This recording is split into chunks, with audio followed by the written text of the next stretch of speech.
प्रश्न 22 का दूसरा,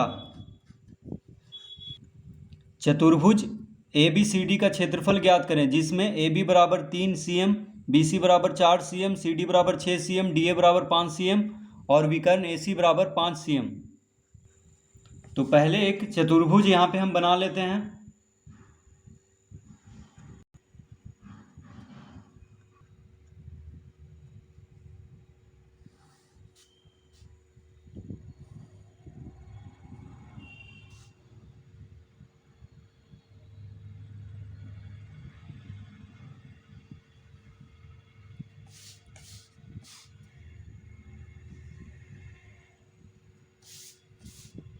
तो इस तरह से एक चतुर्भुज बना लेंगे। तो चतुर्भुज में क्या होता है, चार भुजा होता है, ठीक है। तो इसको नाम दे देंगे ABCD, ABCD। अब कह रहा है यहाँ पे कि AB बराबर है 3 सेंटीमीटर। AB बराबर कितना है, 3 सेंटीमीटर, यानी 3 cm। तो cm को क्या कहते हैं, सेंटीमीटर। तो AB कितना है, 3 सेंटीमीटर। BC है 4 सेंटीमीटर। CD है 6 सेंटीमीटर। CD कितना है, 6 सेंटीमीटर। DA है 5 सेंटीमीटर और विकर्ण AC है 5 सेंटीमीटर।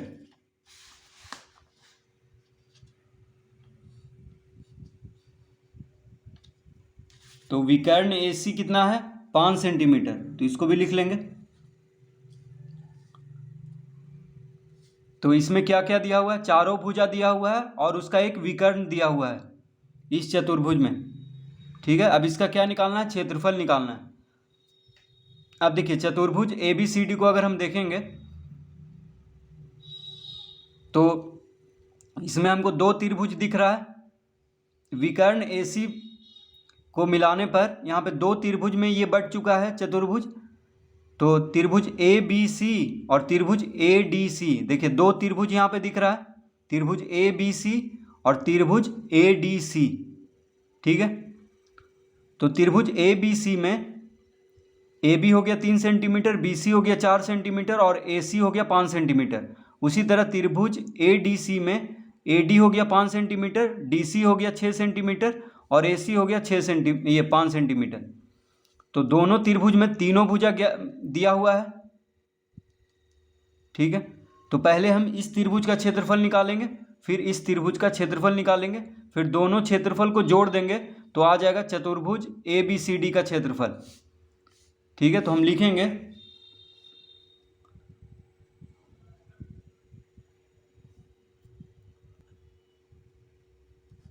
त्रिभुज ABC में, त्रिभुज ABC में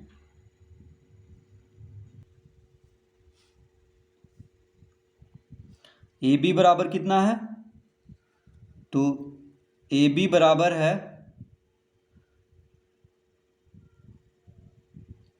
A बराबर हो गया 3 सेंटीमीटर, कॉमा BC बराबर, तो BC को B से लिखते हैं, तो BC बराबर B बराबर हो गया 4 सेंटीमीटर, कॉमा AC बराबर, तो AC बराबर C बराबर हो गया 5 सेंटीमीटर। अब देखिए तीनों भुजा दिया हुआ है त्रिभुज ABC में, तो तीनों भुजा को ABC के रूप में लिखते हैं, क्योंकि यहाँ पे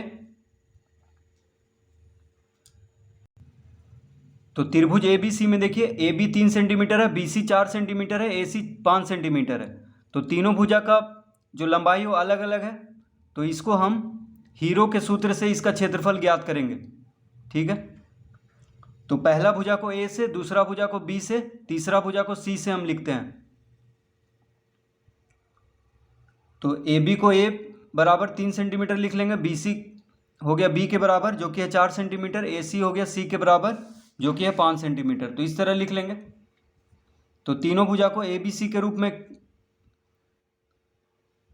लिखेंगे, क्योंकि सूत्र में ABC के रूप में लिखा हुआ है हीरो सूत्र में।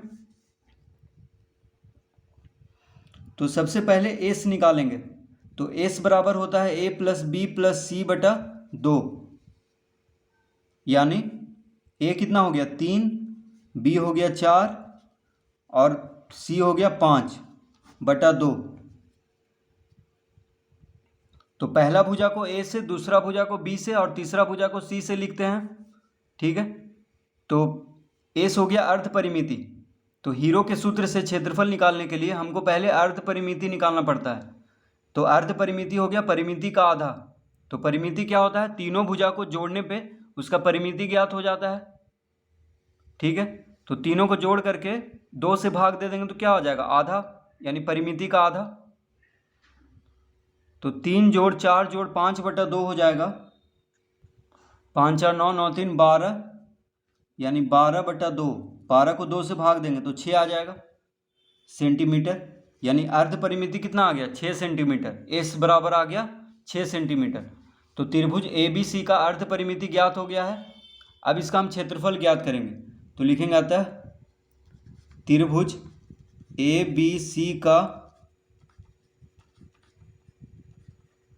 क्षेत्रफल बराबर, तो हीरो के सूत्र में, हीरो का सूत्र क्या होता है, तो एस गुना एस माइनस ए गुना एस माइनस बी गुना एस माइनस सी, ये होता है हीरो का सूत्र।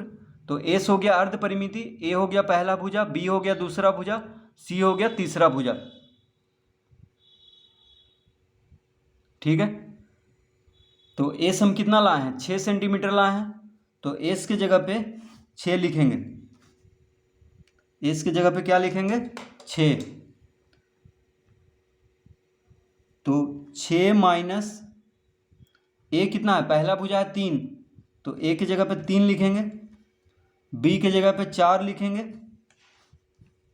सी के जगह पे 5 लिखेंगे। ठीक है, तो एस हो गया अर्ध परिमिति। अर्ध परिमिति है, अर्ध परिमिति कितना आया, एस बराबर आया था 6। तो एस जहाँ जहाँ पे वहाँ पे 6 लिखेंगे। ए बी सी में पहला भुजा, दूसरा भुजा और तीसरा भुजा का माप लिख देंगे। ठीक है, इस तरह से। अब हो जाएगा 6 गुना 6 में से 3 घटाने पे 3 आएगा, 6 में से 4 घटाने पे 2 आएगा, 6 में से 5 घटाने पे 1 आएगा।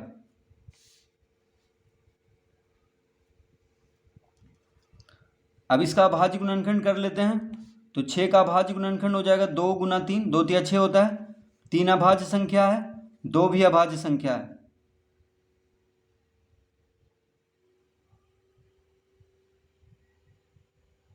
ठीक है, तो 2 गुना 1 तो 2 ही हो जाएगा। तो 6 का अभाज्य गुणनखंड कर लेंगे, 3 अभाज्य संख्या, और देखिए 2 से 1 को गुना करेंगे तो 2 ही लिखा जाएगा यहाँ पे। तो अभाज्य गुणनखंड क्यों किए हैं, क्योंकि यहाँ पे वर्गमूल निकालना है। तो जोड़ा में से 1 बाहर कर लेंगे तो 2 गुना 2 में से 2 बाहर हो गया, 3 गुना 3 में से 1 3 बाहर हो गया, यानी कितना आ गया, बराबर आ गया 3 गुना 6 वर्ग सेंटीमीटर। तो त्रिभुज ए बी सी का क्षेत्रफल कितना आ गया, 6 वर्ग सेंटीमीटर। तो त्रिभुज ए बी सी का क्षेत्रफल हम ज्ञात कर चुके हैं। अब त्रिभुज ए डी सी का क्षेत्रफल निकालेंगे। तो लिखेंगे अतः, लिखेंगे अब त्रिभुज एडीसी में, तो क्या लिखेंगे, अब समद्विबाहु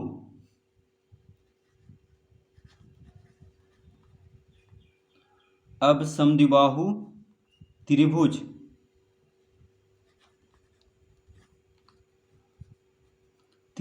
ए डी सी में। तो त्रिभुज ए डी सी क्या है, समद्विबाहु त्रिभुज है। कैसे, तो देखिए त्रिभुज ए डी सी, तो त्रिभुज ए डी सी क्या है, समद्विबाहु त्रिभुज है, क्योंकि इसका 2 भुजा बराबर है। देखिए ए डी भी 5 सेंटीमीटर है, ए सी भी 5 सेंटीमीटर है। ठीक है, तो जिस त्रिभुज का 2 भुजा बराबर हो उसको क्या कहते हैं, समद्विबाहु त्रिभुज। तो त्रिभुज ए बी सी में तीनों भुजा अलग अलग था, इसीलिए हीरो का सूत्र हम यहाँ पे प्रयोग किए। लेकिन त्रिभुज ए डी सी में 2 भुजा बराबर है, यानी त्रिभुज ए डी सी समद्विबाहु त्रिभुज है, क्योंकि ए डी 5 सेंटीमीटर है और ए सी भी 5 सेंटीमीटर है। तो समद्विबाहु त्रिभुज में समद्विबाहु त्रिभुज का क्षेत्रफल का सूत्र हम यहाँ पे लगाएंगे। ठीक है, तो लिखेंगे अब समद्विबाहु त्रिभुज ADC में कौन कौन बराबर है।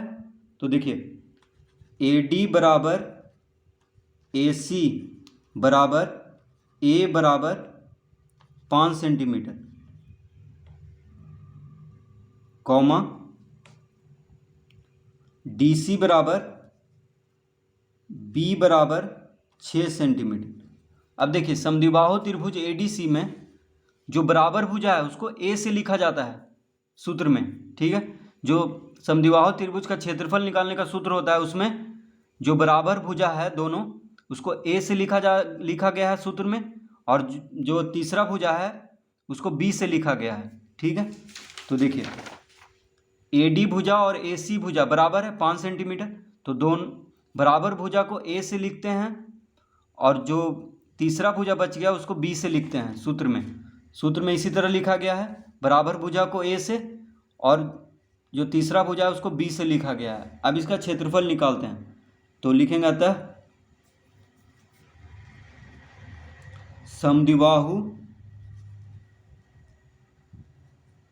समद्विबाहु त्रिभुज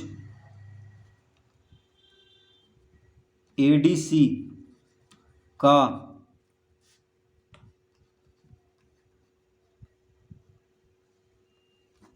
क्षेत्रफल बराबर, तो देखिए समद्विबाहु त्रिभुज का क्षेत्रफल निकालने का सूत्र होता है 1/4 B हो गया तीसरा भुजा, हम यहाँ पे बता चुके हैं। B के जगह पे तीसरा भुजा का लंबाई रखेंगे, गुना √4A² माइनस B²। ठीक है, तो समद्विबाहु त्रिभुज ADC का क्षेत्रफल का सूत्र क्या होता है 1/4 गुना B गुना √4A² माइनस B²। तो A की जगह पे बराबर भुजा को रखना है। देखिए A आ गया है सूत्र में, तो A की जगह पे क्या लिखेंगे 5 लिखेंगे, क्योंकि बराबर भुजा को A से और जो तीसरा भुजा बच गया उसको B की जगह पे लिखेंगे। ठीक है, तो ये सूत्र होता है, इसको याद कर लेना है। जब भी समद्विबाहु त्रिभुज का क्षेत्रफल निकालना हो इस सूत्र का प्रयोग करेंगे, क्योंकि हीरो का सूत्र से तो क्षेत्रफल निकल जाएगा, लेकिन हीरो के सूत्र में ज़्यादा टाइम लगता है, पहले अर्थ परिमिति निकालना है फिर क्षेत्रफल निकालना है। लेकिन इस अगर समद्विबाहु त्रिभुज है तो समद्विबाहु त्रिभुज का क्षेत्रफल का सूत्र लगाएंगे तो आसानी से ज्ञात हो जाएगा तुरंत। तो देखिए 1/4 गुना B की जगह पे क्या लिखेंगे तीसरा भुजा जो कि है 6 सेंटीमीटर, √4 गुना, अब देखिए A की जगह पे बराबर जो भुजा है उसको लिखेंगे, तो AD और AC बराबर है जो कि है 5 सेंटीमीटर, तो बराबर भुजा को A से और तीसरा भुजा को B से लिखा जाता है। तो A की जगह पे 5 लिख देंगे यानी 5 का वर्ग हो जाएगा, B की जगह पे 6 लिख देंगे यानी 6 का वर्ग हो जाएगा। तो 4A² है यानी 4 गुना 5 का स्क्वायर हो जाएगा, माइनस B² है यानी 6 का स्क्वायर हो जाएगा। ठीक है, इस तरह लिख लेंगे। अब यहाँ पे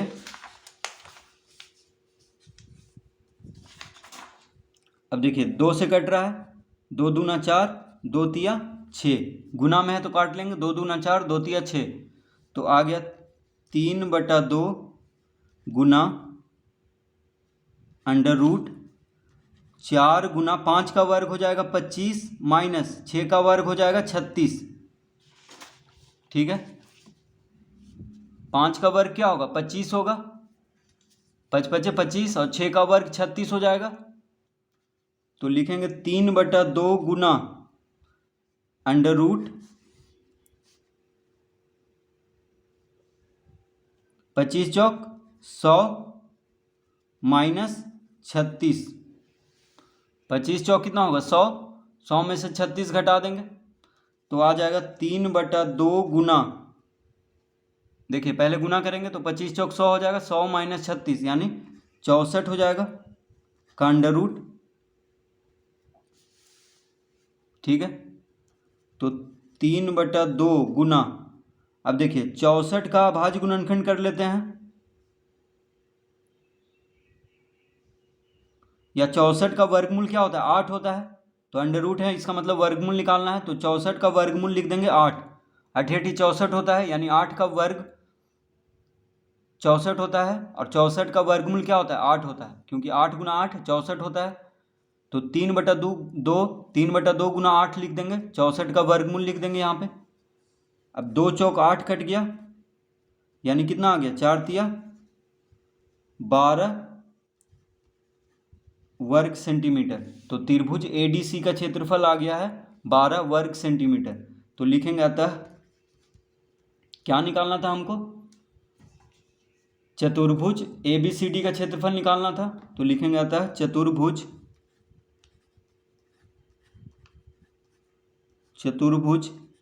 एबीसीडी का क्षेत्रफल बराबर हो जाएगा। तो त्रिभुज एबीसी का क्षेत्रफल कितना आया था, त्रिभुज एबीसी का क्षेत्रफल आया था 6 वर्ग सेंटीमीटर, और त्रिभुज एडीसी का क्षेत्रफल कितना आया था, 12 वर्ग सेंटीमीटर। तो दोनों को जोड़ देंगे। तो फिर से एक बार चित्र देख लेते हैं। तो देखिए, दोनों त्रिभुज का क्षेत्रफल ज्ञात हो गया। त्रिभुज एबीसी का क्षेत्रफल आया था 6 वर्ग सेंटीमीटर इस त्रिभुज का, त्रिभुज एबीसी का, और त्रिभुज एडीसी का क्षेत्रफल आया था 12 वर्ग सेंटीमीटर।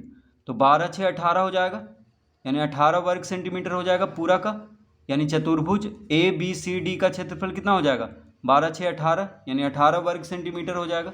तो दोनों को जोड़ देंगे, दोनों त्रिभुज के क्षेत्रफल को जोड़ देंगे तो हो जाएगा 12 6 18 वर्ग सेंटीमीटर।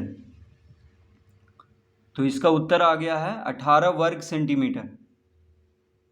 तो इस तरह से इस प्रश्न को हल करेंगे।